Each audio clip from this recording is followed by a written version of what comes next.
Business Page. We've all heard of Dancing with the Stars, but within the Pittsburgh Public Schools, there are real dancing stars themselves. They are at-risk young people who are learning valuable life skills while also learning ballroom dancing. It's a program offered with the cooperation of the Pittsburgh Public Schools and Pittsburgh Mercy.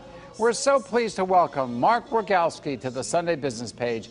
He's manager of the prevention unit of Pittsburgh Mercy. Mark, welcome to the show. Thank you for having me. I'm going to ask you about this dancing classrooms, but first, help us to understand Pittsburgh Mercy.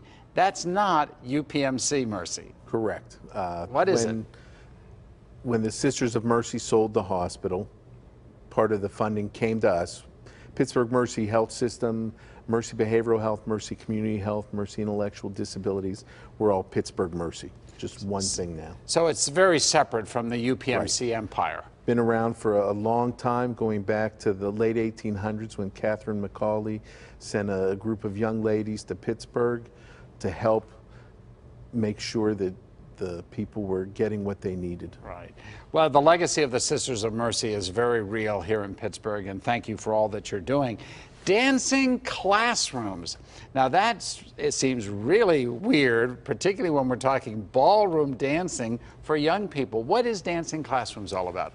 Dancing Classrooms is a social emotional learning program where young ladies and gentlemen, we don't refer to them as boys and girls, they're young ladies and gentlemen, learn about respect, they learn grace and elegance, they learn to get along, they learn so many great social skills.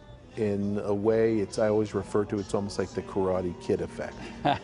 I love the video. We're watching the video right now as we're talking. And is this for at-risk children in particular?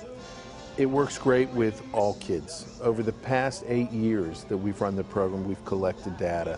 Parents consistently every year, about 77% tell us they have seen a change in their child. And they talk a lot about how they get along better with others, they get along better at school, they improve their grades, they take school more seriously, and have an increase in confidence. Wow. I mean, every kid could use that. Sure. So can anybody sign up for this program and learn dancing? How does that work? Well, we stick to 5th graders. Okay, let's start with that. And we've started out in 2008, 2009 with 6 Pittsburgh public schools. We're now in 21 schools throughout the area, including the Extra Mile Foundation schools, St. Benedict the Moor and Sister Thea Bowman Academy, Environmental Charter School we're at, the Urban Academy. Are these all City of Pittsburgh schools? Now, those are outside of the city, but Pittsburgh Public Schools, we have a large number of those as well. How about other public schools? Because there are 42, 43 public school districts in Allegheny County alone. Next year will be our first venture outside of the city limits. Through the generosity of the Jefferson Regional Foundation, we will be going into West Mifflin Middle School in their 8 5th grade classrooms. Right. You know, I've got to tell just a very quick story. When I was in, I believe it was 6th grade, my mother made me take what's called cotillion. And I don't know if that word still exists these days, but I took what was called cotillion one Saturday night a month as a 6th grader. I went to a local church in our neighborhood where I was taught ballroom dancing, essentially. And I was a kid in Mount Lebanon. I mean, this has nothing to do with at-risk or not at risk. As you point out, there's great value for all children to learn some of these skills. And so I'm amazed it's still going on. I love it. Dancing classrooms. Do you think that, well, again, let me make sure we have the website up here, because if somebody wants to sign up or at least inquire, you've got a website here where people can take a look and see whether they might be a program near them. Is that, and is it hard to get into these programs, or do you have the availability? We're always looking to expand. We are always looking for additional teaching artists. We're very lucky. We have some great folks that have been teaching for us for a number of years now, and we're looking to expand there. We're also looking for the sponsorship. The more sponsors we get, the more that we can grow the program. I think that's great. I know that back in my day, it was hard to get boys.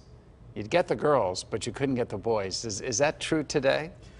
Well, some classrooms are perfectly balanced, and there's others where there might be 15 young ladies and 5 gentlemen, and vice versa. Yeah. It makes it very challenging, but they all dance at the same time. Right. And so the skills that they learn, remind us again of why you think this is so valuable for young people. I think Mr. Delane, the founder of the program, put it perfectly. It's the first lesson you teach them when you go up to ask someone to dance. They go up to them instead of, hey, you want to dance with me?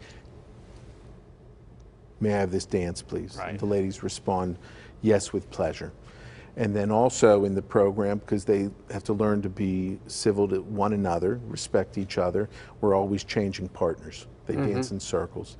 So they may dance with every single student in the classroom throughout that classroom period. And it sounds to me like there's manners become a very important part of this, learning just good manners and respect for people.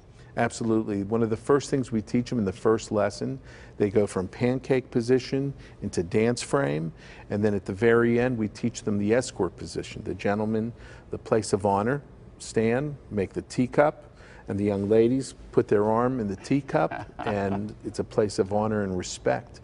And they enter the classroom at the start like that, and they also end by leaving on that note as well. Final question, Mark. What's the most favorite dance for these young people? What do they like the most? They love the tango, and they love the swing. Tango and swing. Tango, of course, you go, isn't that kind of the dip? You got to dip with the tango? They do the corte.